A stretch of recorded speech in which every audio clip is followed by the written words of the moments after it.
Michael Scotto knows the inner workings of the Manhattan DA's office, having spent more than a decade there as an assistant DA. Was also chief of the office's Rackets Bureau. Michael, thank you so much for being with us. Appreciate your time and your insight. Clearly, for days now, if not weeks, the tea leaves were there that an indictment was coming. But like most things, it doesn't seem real until it is. What was your top line reaction, and were you seeing the same tea leaves the rest of us were that this was coming? Well, I mean, they're just tea leaves, right? So we're speculating based on leaks that are coming out of the prosecution, the defense team, the grand jurors, but we all assumed that they were going on break. So right off the bat, it was a surprise that the grand jury actually voted an indictment, and former President Trump is apparently being asked to surrender sometime in the next couple of days. But the speed at which it happened, not a surprise. Again, the grand jury's been hearing evidence in this case for quite some time. There is actually, it's a very simple case. There's just a couple of statutes that the grand jury would have to be charged on before returning an indictment. They'd basically be instructed on the law. The DA would tell them what the theory is. When I say the DA, I mean the assistant DA. It's not Mr. Bragg presenting the evidence and asking the grand jury to act, although it's done in his name. And then they'd have to decide whether or not the evidence that they heard, and this is just simply by a majority vote, 12 out of the 23 grand jurors would have to decide if they believe basically there was probable cause. It's a sort of a reasonableness standard rather than a proof beyond a reasonable doubt. And so it could have gone very, very quickly. And now the issue is obviously when he comes to New York, and no doubt he will come to New York in the coming days. And again, in that grand jury process, it only took 12 of the 23 to agree that there had been enough evidence presented to go ahead and issue this indictment. So just over, obviously, 50%. So let me ask you this. The thing that I want folks to keep in mind, because we in the media are going to talk about this ad nauseum for today, for the days and weeks to come. But at least as we talk this morning, the big unknown, whether you love Trump or hate Trump, we don't know the case yet. The indictment is still sealed. We don't know how strong or weak a case it may be, what the charges are, what the DA's office is accusing Mr. Trump of, and what evidence they have. So with that in mind, so we don't know that just yet, and everyone should keep that in mind, right? Yeah, 100%. So basically, an indictment is just an accusation, right? And it's a very minimal standard. A former chief judge of the state of New York, once opined that a grand jury would indict a ham sandwich if a prosecutor asked them to, right? So it's a very low standard. What happens now is Mr. Trump will be arraigned on the indictment. He'll get a copy of the indictment, and it'll have information in there that'll inform us. We've heard that there were 34 counts. I don't know if there were 34 counts. I don't know if there were 3 counts. No one knows. And in fact, it wouldn't be appropriate to necessarily tell Mr. Trump anything other than he's been indicted. But the arraignment will be very simple, and it'll happen after Mr. Trump surrenders. He'll be fingerprinted. That's a very simple process. It's basically your fingerprints are taken on a scanner. They're sent to Albany. Look, he doesn't have a criminal record. That's not an issue. He'll be brought before the court sometime later in the day. The charges will be read to him. Not every one of the charges. They'll waive the reading of the entire indictment. He'll be provided with a copy of the indictment, and he'll enter a not guilty plea. And at that point, the judge is likely to set a motion schedule. And in this case, there are motions that are significant about the charges that we believe were being filed. And we think it's business record charges. That's what we've heard. We don't know what the underlying crime that was intended to be committed, which raises it to a felony.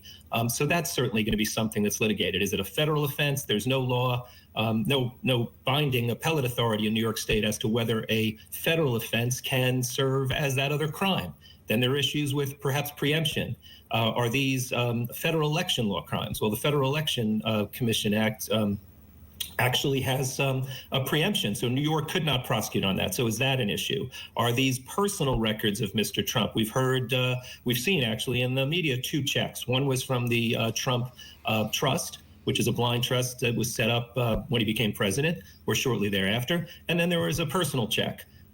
If these were his personal records, they don't qualify as false business records under New York State. It has to be of an entity. And this is the type of sort of legal scenario that would make any moot court competition, interesting. Unfortunately for Mr. Trump, this is not interesting. These are very serious charges. And this is something that his attorneys are going to obviously litigate in the coming days. And I know months, I should say. And I know it's a little bit in the weeds, but thank you for spelling that out, because when you talk to legal analysts objectively about the case, they all agree that it's not a slam dunk, and in some ways is testing a novel legal theory here, because it's state prosecutors potentially going for a federal charge. And on top of that, you have the credibility issues with Mr. Cohen, who of course would be a key witness in all this. So it is not a slam dunk. And I've heard that from everybody, including by no means. By no means, exactly. And in fact, you have people commenting who maybe haven't practiced in New York. So New York is unique, right? In the federal system, a judge doesn't scrutinize the grand jury minutes. There's no review of the testimony to see if it met that very low standard. Also, in a federal case, you don't have to corroborate the testimony of an accomplice. In New York, you do, and you have to do it at the grand jury stage and also to get a conviction. It has to be minimal corroboration. It doesn't have to independently prove that Mr. Trump or any defendant who's accused on accomplice testimony actually committed the crime. It has to be something that connects him to the crime. And then we've heard a lot about the statute of limitations basically not even applying anymore because he left the state. There's an interesting concept under the New York State Constitution of due process for a prompt prosecution. And just recently, the Court of Appeals 2 weeks ago reminded us that if the government, if the prosecutors and police are aware that a crime has been committed, without regard to the statute of limitations, unnecessary pre-indictment or pre-arrest delay can form the basis for a dismissal. So I think that's another thing that Mr. Trump's attorneys will be moving for. But again, there's much ahead for the both sides, the DA and Mr. Trump's counsel. As they like to say on Facebook, it's complicated, to say the least here.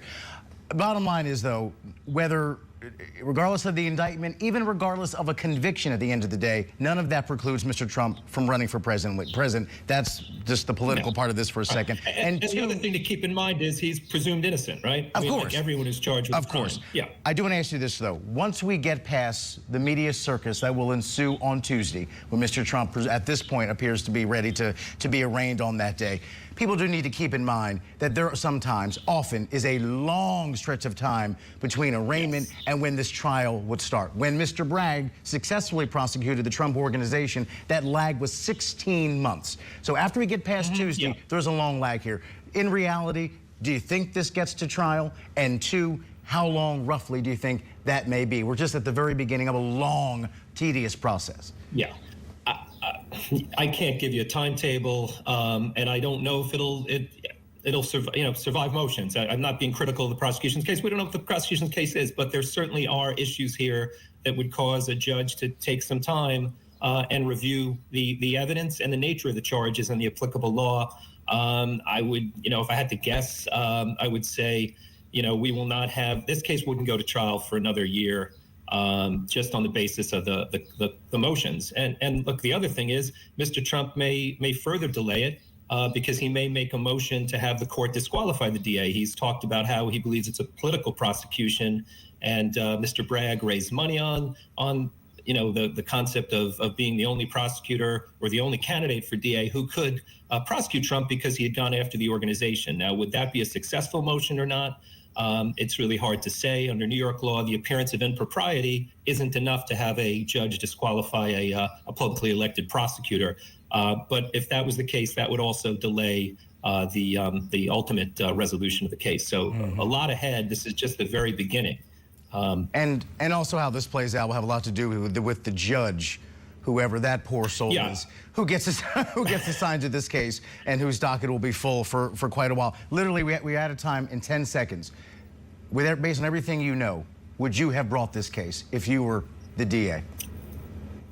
Yeah, that's a decision that I would make if I knew that I had the evidence that I could prove Mr. Trump's guilt beyond a reasonable doubt. And that's the only question that I would have. Obviously, there are other issues here and other questions. But if I thought that was the case, yes, I would bring the case. All right. Michael Scotto, former chief of the Rackets Bureau for the Manhattan DA's office. Appreciate your time and your insight, sir. Thank you. Thank you.